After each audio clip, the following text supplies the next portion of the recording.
nos vamos a referir básicamente al viaje, al recorrido y a la conversación que tuvimos tanto con responsables del proceso de reconstrucción, entre comillas, a la fecha, como con la comunidad raizal de Providencia.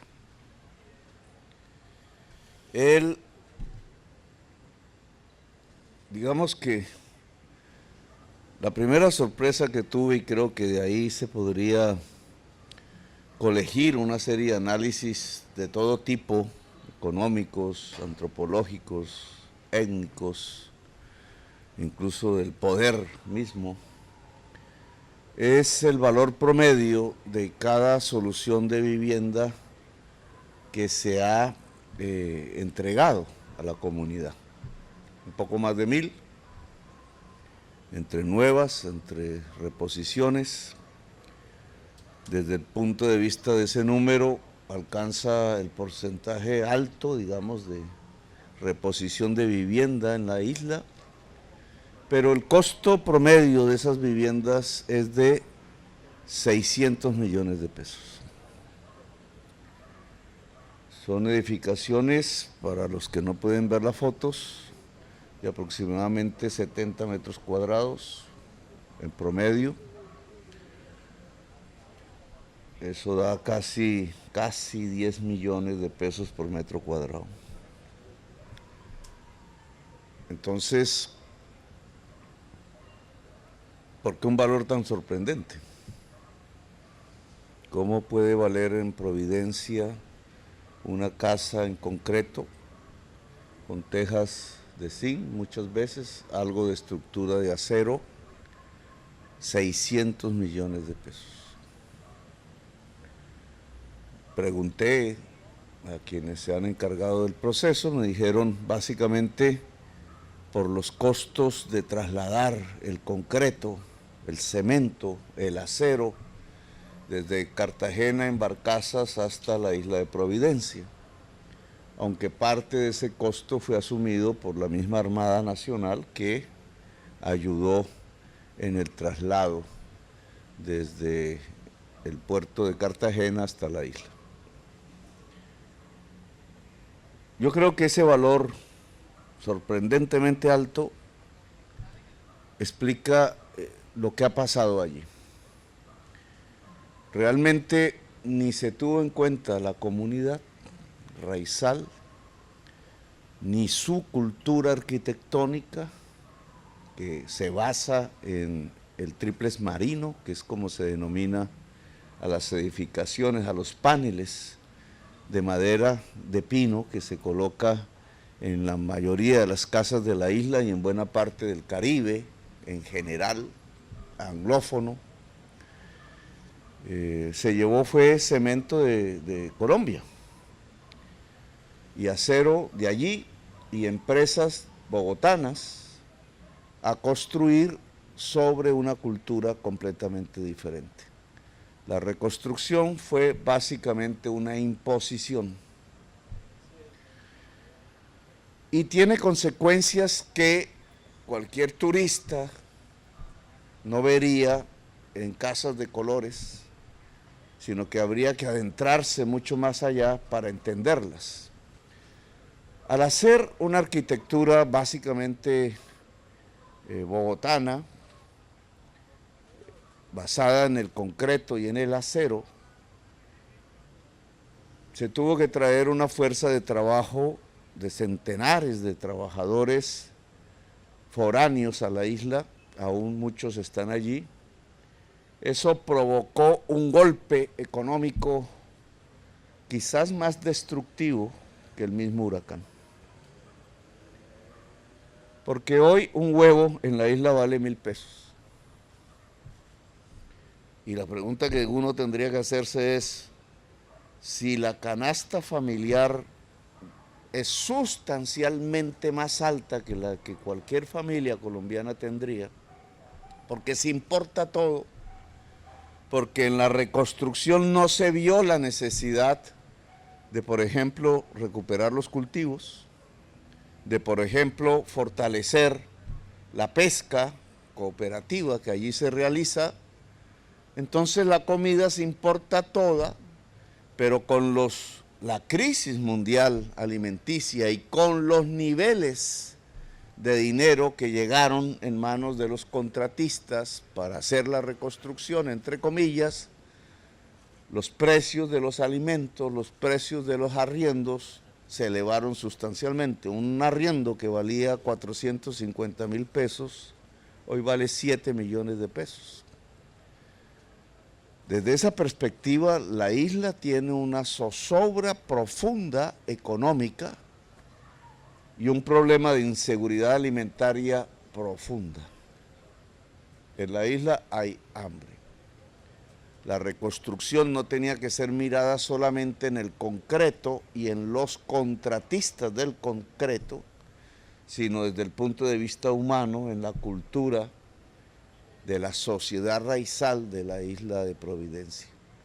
Perfectamente con las arquitecturas culturales de la isla, con la fuerza de trabajo de la isla, con sus carpinteros, con sus conocimientos, se hubieran podido realizar las mismas viviendas, quizás 3 veces más baratas.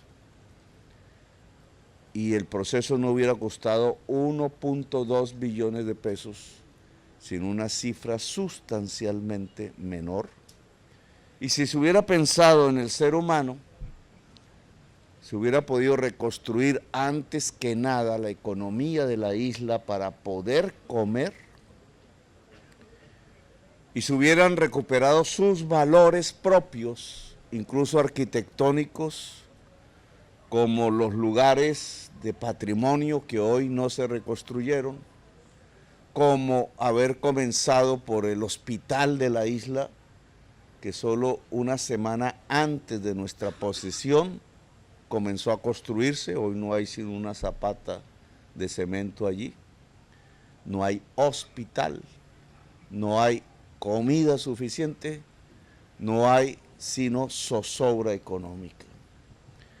Este es un clásico ejemplo de reconstrucciones hechas desde afuera, sin contemplar ni la cultura ni la fuerza misma de la comunidad, sin consultar a la comunidad, al punto que realmente la isla de Providencia está sufriendo una crisis profunda, cultural, económica y de hambre. Ese es el resultado de nuestra visita. Bueno será interrogarnos por qué una casa tan pequeña hecha en la isla de Providencia vale en promedio, según la reconstrucción, 600 millones de pesos. Bueno, esa es la rueda de prensa, no sé si haya unas preguntas. Pregunta Alice Medina de Teleislas.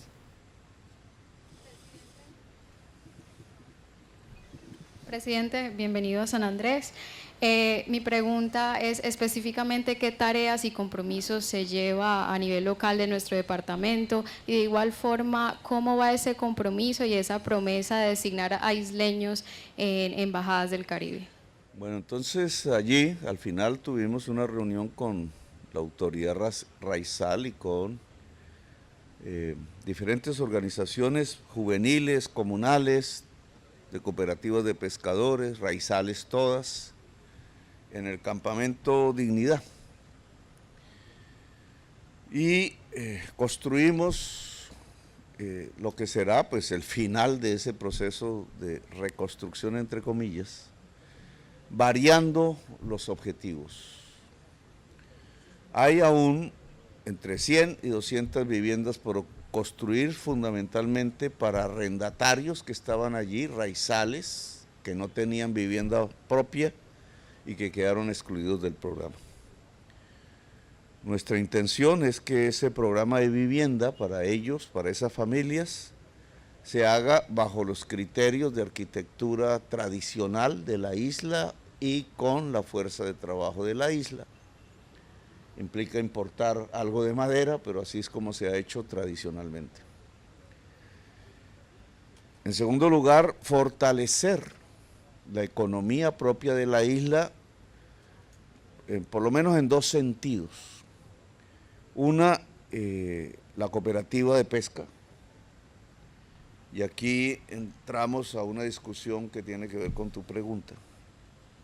Pescar como una capacidad y como una posibilidad de la comunidad raizal implica una actividad sobre el Mar Caribe cuestionada hoy, incluso por tribunales internacionales, que se debe cimentar en lo que podríamos llamar la unidad de los pueblos anglófonos del Caribe, entre los cuales se encuentra San Andrés y Providencia y Catalina. Esa realidad que existe desde hace siglos, pero que es nueva para la política exterior tradicionalmente colombiana hecha en Bogotá, debe construirse, y uno de los elementos y medios para hacerlo es que embajadores, embajadoras, cónsules y cónsules mujeres o cónsulas, hay que inventarse la palabra, sean de raizales. Va a haber una consulta con la autoridad para escoger nombres y nuestro ministro de Relaciones Exteriores comenzará los nombramientos. La idea no es simplemente unos puestos o un acto simbólico, la idea es que nuestros embajadores y embajadoras raizales nos ayuden a construir una influencia en todas las Antillas y una unidad de la cultura propia raizal de estas islas que se extiende hacia varios lugares de las Antillas, Jamaica, Belice, la costa Mosquitia, Puerto Limón, Costa Rica y otros lugares, de tal manera que aparezca un nuevo sujeto en la discusión alrededor de los derechos sobre el mar, los derechos de la comunidad ancestral raizal, anglófona. Ese es, digamos, el marco político, y en medio de eso, entonces, fortalecer un tejido social, político, comercial en todo el Caribe, ojalá con centro en estas islas, o con una participación protagónica de nuestras islas, uno de los cuales, como ligamento comercial, es la pesca. Vamos a iniciar con el Ministerio de Comercio una labor de fortalecimiento de las cooperativas pesqueras, tanto de Providencia como de San Andrés, que las haga pasar del artesanado hacia la industrialización y que elimine intermediarios foráneos. No veo cómo, después de una derrota de los anteriores gobiernos en el Tribunal de la Haya de tipo jurídico, se está entregando licencias para pescar a empresas foráneas en vez de estar fortaleciendo nuestras cooperativas pesqueras raizales. Entonces el énfasis es ese, fortalecerlas en medio de una gran actividad diplomática que es de Colombia, pero a través de la Colombia diversa, que es de la comunidad raizal y que tiene que ser de la comunidad raizal juntándose a una historia común hecha y construida hace varios siglos en una comunidad anglófona antillana que yo creo debe confederarse en términos culturales, comerciales, y que puede ser uno de los espacios de influencia colombiana en el Caribe todo de América. Esos son, digamos, podemos seguir la lista. Allí hay un problema también que choca con la cultura en el proceso de reconstrucción y que es fundamental, el agua. La ministra de Vivienda tomó nota. El proceso de reconstrucción comenzó destruyendo las cisternas.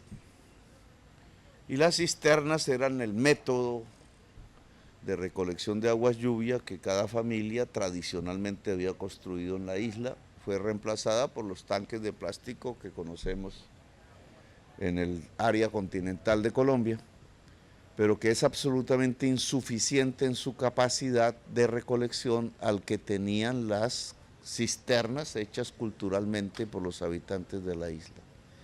Eso nos lleva a un desequilibrio de agua potable. Y obviamente eso es sustancial para la existencia y para el turismo limitado que se da en la isla. Hay que reconstruir el equilibrio del agua. La planta desalinizadora que se puso es 10 veces más costosa el agua que produce que la que existe en el embalse, que fue en cierta forma recuperado, pero ese embalse no es suficiente para las necesidades de agua potable de la isla. Siempre se complementó con la recolección familiar del agua lluvia, que quedó destruido con la reconstrucción. Entonces, una de las actividades es volver a reconstruir el sistema tradicional y cultural de las familias de la isla en torno a la recolección de aguas lluvias a través del método de cisternas mucho más amplias. Tienen un costo que no debieron ser nunca destruidas. Y ese es otro elemento, digamos, de la política que vamos a realizar en los próximos meses. Finalmente, la recuperación de algunos lugares que son fundamentales desde el punto de vista cultural y que no fueron tenidos en cuenta por la llamada reconstrucción, porque no se dieron cuenta que eran lugares fundamentales precisamente para la cultura de la isla. Por poner un ejemplo, el Colegio María Inmaculada, que era uno de los hitos arquitectónicos, por ahí se pasaron generaciones enteras de hombres y de mujeres, quedó destruido por el huracán. Es una joya desde el punto de vista arquitectónico, pero no fue contemplado dentro del programa de reconstrucción, lo mismo que no fue contemplado los lugares del deporte típico de la isla, que es el básquet y es el béisbol. Las miradas bogotanas no tuvieron en cuenta ese aspecto y quedó por fuera de la reconstrucción de la isla, es decir, no hay deporte para la juventud. Y añadimos algo que nos pareció insólito, y es que la reconstrucción no hubiera comenzado por el hospital, cuando precisamente se estaba dando una emergencia. En la isla no hay hospital.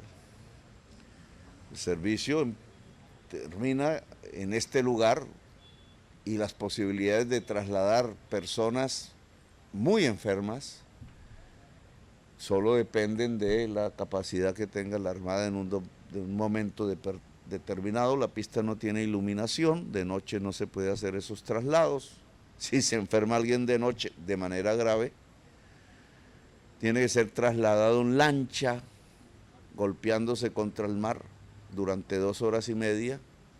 Anoche ya hubo un caso así. No puede haber una reconstrucción pensada en el concreto y no en los seres humanos. Lo primero que tenía que haberse reconstruido era precisamente el hospital de la isla, por lo menos para atender en unos niveles suficientes y tener un proceso de referencia con este hospital de San Andrés que acabamos de visitar para atender casos más graves. Pero ese es el balance final de lo que haremos en los próximos meses en lo que llamaremos una reconstrucción humana de la isla de Providencia. La última pregunta va a cargo de Billy Luzani del Isleño. Buenas noches, presidente. Más allá de la presencia diplomática en las Antillas, hay un tema que urge y es la conversación transfronteriza con los países vecinos de aquí de Centroamérica para un fin específico que es la conservación de la Reserva de Biosfera Grand Seaflower. ¿Para este fin se ha dado alguna instrucción específica, alguna posición al respecto? Comenzamos por nuestros embajadores y embajadoras antillanas, raizales, porque uno de los temas fundamentales es la construcción de los tratados entre los países que tenemos responsabilidad en una de las biosferas más importantes del planeta Tierra, que es el Sea Flower, las reservas coralinas, la despensa alimentaria desde el punto de vista marítimo, incluso americana, que se ubica allí y que puede ser destruida. Colombia tiene unos niveles de responsabilidad altos hasta ahora, no así otros países que tienen allí presencia. Entonces, esta actividad de nuestros embajadores y embajadoras raizales tiene como uno de sus ejes la defensa de esa reserva de la biosfera decretada por las Naciones Unidas. No sé si nuestro canciller aquí quiera referirse un poco a este tema, que es de su competencia. Ven. Presidente,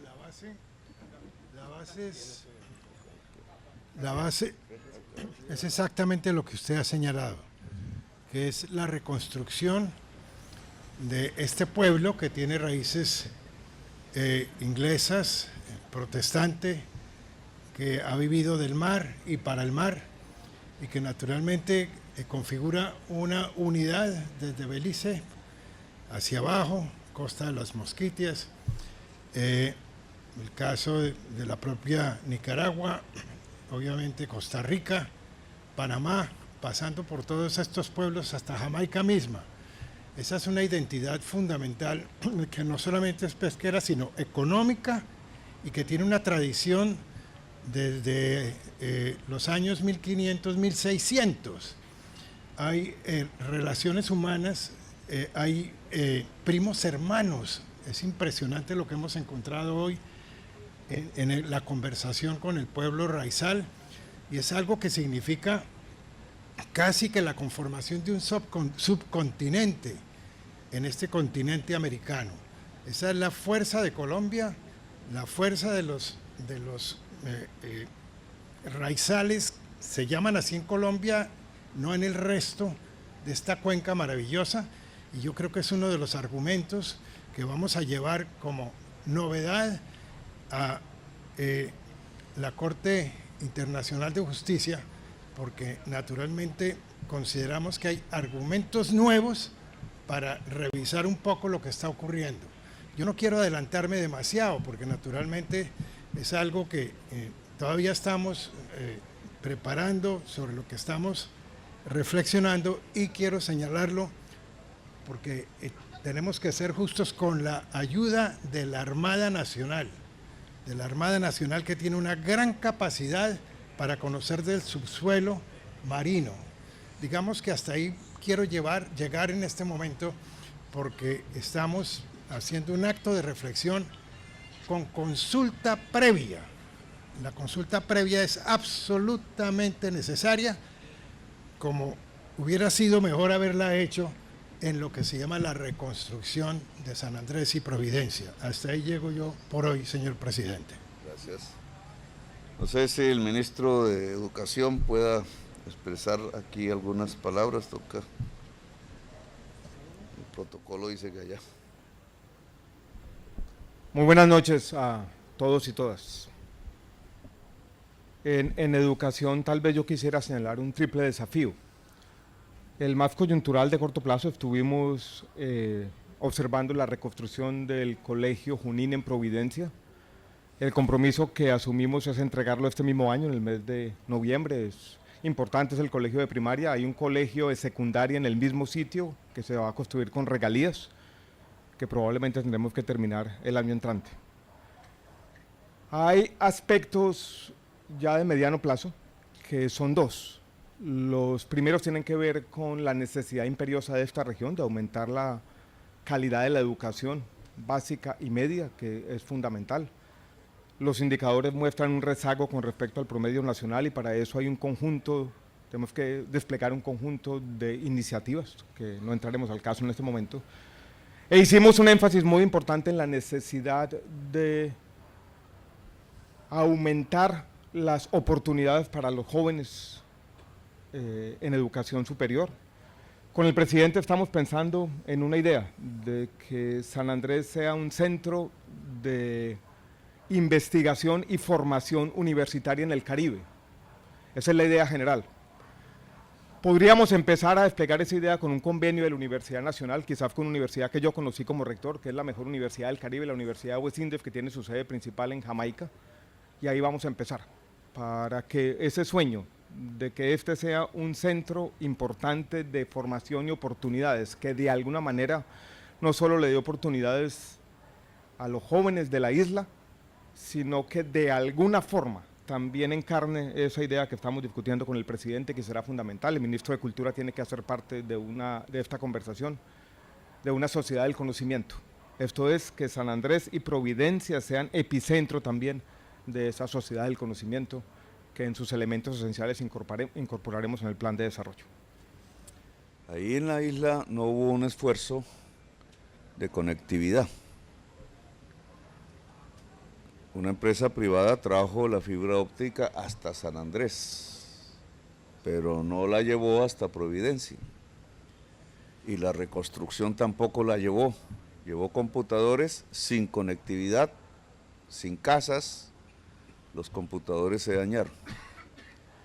Entonces vamos a hacer un esfuerzo estatal, no hay otra forma, de llevar la fibra óptica hasta Providencia, que permita que los colegios allí al menos tengan una buena conectividad y los hogares y los niños en sus hogares puedan transformar sus hogares en centros de conocimiento a partir precisamente de la conectividad. Nuestra ministra de Vivienda, que también es de Aguas, ahora le cedo la palabra para que pueda expresar sus impresiones de la visita. Muy buenas noches para todos y todas. Muchas gracias, presidente. Como usted lo mencionó, el reto que tenemos, además de culminar las viviendas que están en curso y construir en Providencia los pozos sépticos y las cisternas que garanticen la solvencia sanitaria en estas viviendas, es pensar un nuevo modo de construir en la isla. Hemos ya conversado con el señor alcalde de Providencia para tener un mecanismo en el cual, con mano de obra local y con recursos del Ministerio de Vivienda, haciendo los aportes en materiales, se pueda hacer una construcción autóctona con la arquitectura propia de la isla, de una manera diferente a la que encontramos, que permita generar fortalezas, capacidades en los trabajadores de la isla y que puedan seguir cumpliendo con estas labores. Y en materia de agua, hemos encontrado enormes costos en la planta de desalinización, alrededor de 10 o 12 veces más de lo que otras empresas en el país producen el agua potable por metro cúbico, y esto va a tener un impacto sobre las tarifas de las familias, así que hay que pensar muy rápidamente cómo solucionar esto con la provisión de aguas lluvias.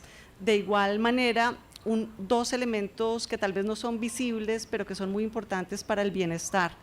Los escombros que hay en la isla realmente saltan a la vista, todavía no se ha eliminado todos los escombros generados por la destrucción del huracán, y esto tiene un impacto serísimo que hay que resolver rápidamente. Y de igual manera el relleno sanitario presenta ya niveles de saturación, y esto tiene dos elementos. Uno, un mejor aprovechamiento, un mejor uso de los residuos. No se hace separación, no se hace aprovechamiento, y definitivamente esto va al relleno sanitario, y por supuesto la adaptación del relleno sanitario para poderlo alargar y poder tener cubierto este asunto sanitario. Estas son las prioridades en materia de vivienda y agua. Vamos a darle la palabra a la ministra de Salud. Bueno, muchas gracias. Pues como dijo el señor presidente, realmente fue sorpresivo que dentro de las prioridades de la reconstrucción no estuvo el hospital. De hecho, en este momento en Providencia estamos con un hospital de campaña que está ubicado en una zona vulnerable, que donde haya alguna otra tragedia y desastre, el hospital es el que tiene mayor vulnerabilidad. Es todo lo que no se debe hacer, digamos, en materia de emergencias y desastres, dado que el hospital tiene que estar preservado para salvar las vidas en un momento dado. Solamente hace pocos días inició la construcción del hospital.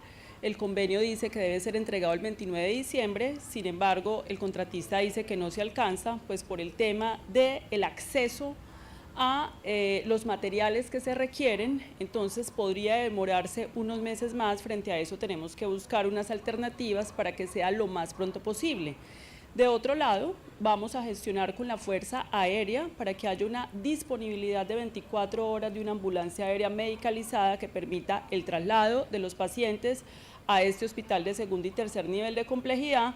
Esto está sujeto al tema de la pista y la iluminación, pero existe toda la disponibilidad de la Fuerza Aérea para poder apoyar esto mientras efectivamente se avanza en la construcción del hospital, que en este momento, insisto, no existe, es un hospital de campaña.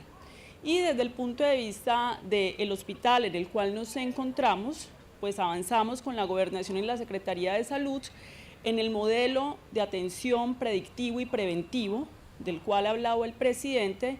Vamos a iniciar en los próximos meses con 6 equipos médicos interdisciplinarios, con 70 profesionales de la salud de diversas áreas, gestores de salud, que van a participar desde los 2 centros de salud que se encuentran adscritos al hospital para hacer las visitas en todo el territorio con una cobertura de más del 90% de toda la población de San Andrés. Esto también acompañado de que ya tendremos que revisar con el equipo directivo del hospital el nivel de especialización que el hospital requiere, porque el hospital necesita otros niveles de complejidad para llegar a tercer nivel de complejidad y buscar un nivel de especialización que le permite inclusive prestar servicios para Centroamérica o proyectarlo hacia las Antillas. Esto estará sujeto a revisarlo con el equipo directivo del hospital. Bien. Y finalmente, el director de la Unidad Nacional para Emergencias y Rescate. Gracias, señor presidente. En noviembre completamos 2 años después del huracán y este año, de acuerdo con los pronósticos, podemos estar enfrentando unos nuevos huracanes que podrían pasar cerca a San Andrés y Providencia. Eso significa que deberíamos tener después de 2 años capacidades instaladas para enfrentar cualquier huracán que se presente acá. Lo que vemos es que no es cierto y que aún tenemos cosas por terminar. Se elaboró un plan de acción para la recuperación, como lo mencionó el señor presidente, basado en un tema de una serie de proyectos de infraestructura, pero no pensado en un tema de participación y vinculación de las comunidades. Nuestro deber es en este momento pasar a ese enfoque, es un enfoque de derechos, la reconstrucción desde una reconstrucción humana, que implica vincular en temas decisorios a las comunidades. Por eso hemos hecho un llamado a que todos los comités, los consejos departamentales y municipales de gestión de riesgo estén integrados en más del 50% por comunidades, de tal suerte que remediemos este error que vimos acá, que es un proceso en el cual se hace de espaldas a las comunidades y por lo tanto los procesos tanto de atención como de recuperación son totalmente ajenos a realmente a las necesidades y a los requerimientos de la comunidad. Bueno, ahí entre el canto de los perros.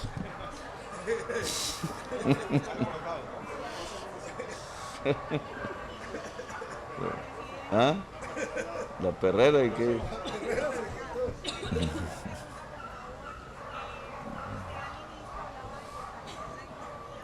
Yo creo que pasa el micrófono porque nos... Acá Eso, ahí. ok, gracias.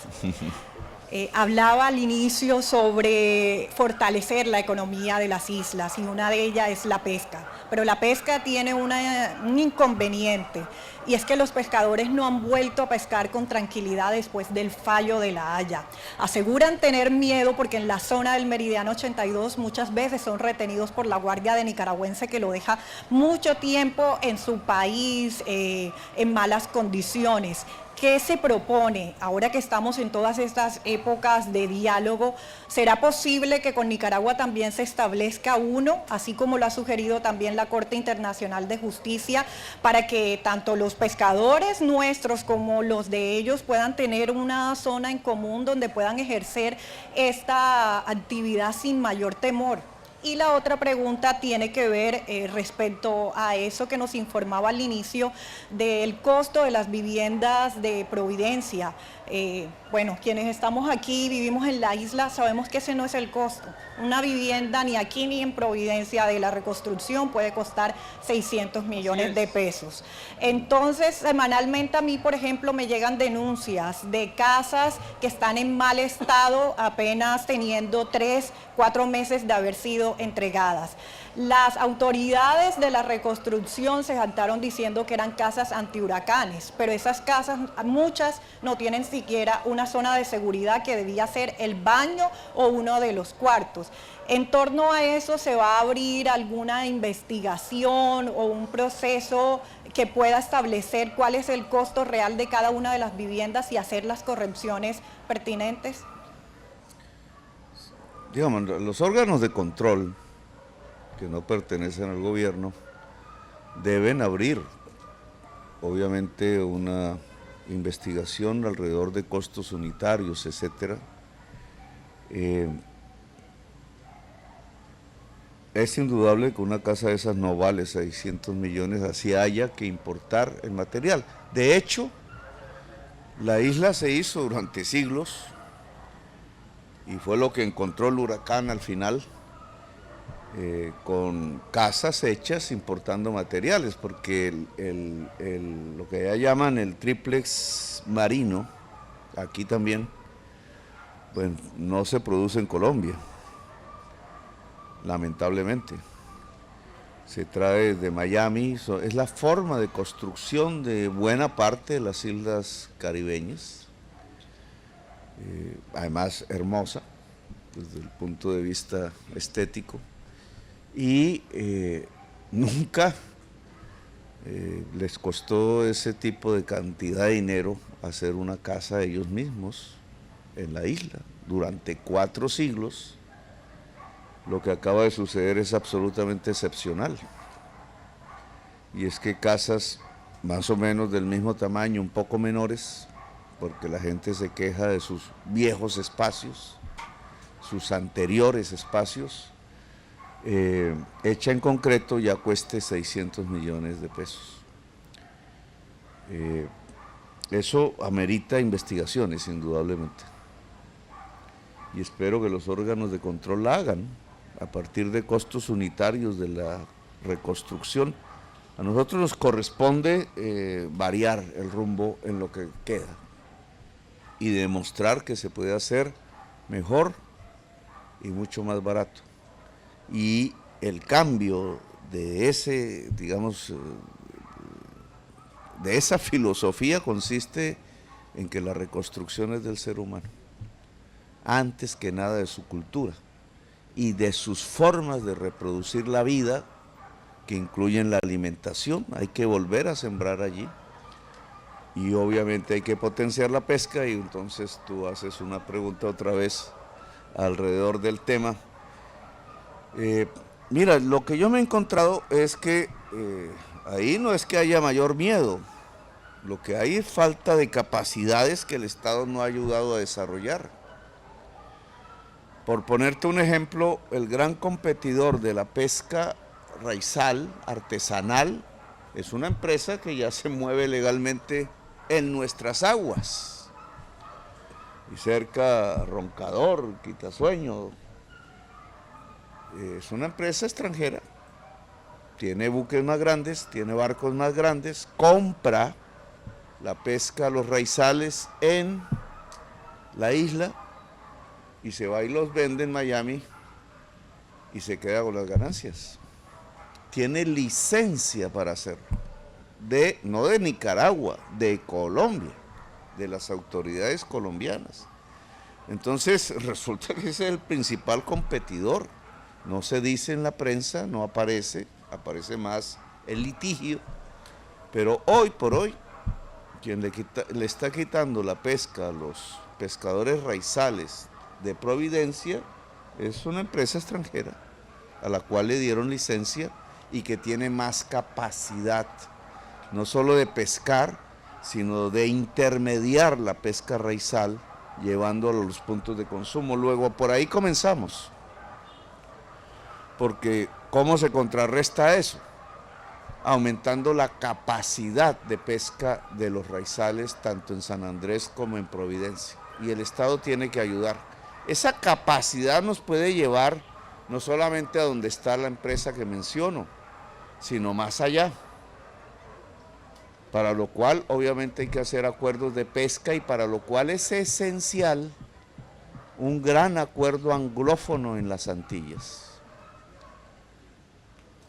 Y espero que me comprendas qué quiero decir, digamos, pero es esencial porque es Jamaica, es Bélice, es San Andrés, es Providencia, es la misma población que nosotros llamamos raizal, que es el mismo pueblo que está en la costa mosquitia nicaragüense y que está en Costa Rica y que está en otras islas de las Antillas. Esa unidad es la que permite pensar que el Caribe debe ser una zona abierta a la pesca para las comunidades que nosotros llamamos raizal, para que otras personas llaman más bien anglófonas de las Antillas, no solo colombianas, sino todas las Antillas americanas. Creo que dejamos ahí. Muchas gracias, presidente. De esta manera damos por finalizada la declaración. Feliz noche para todos. Bueno, gracias, muy amables. Chao.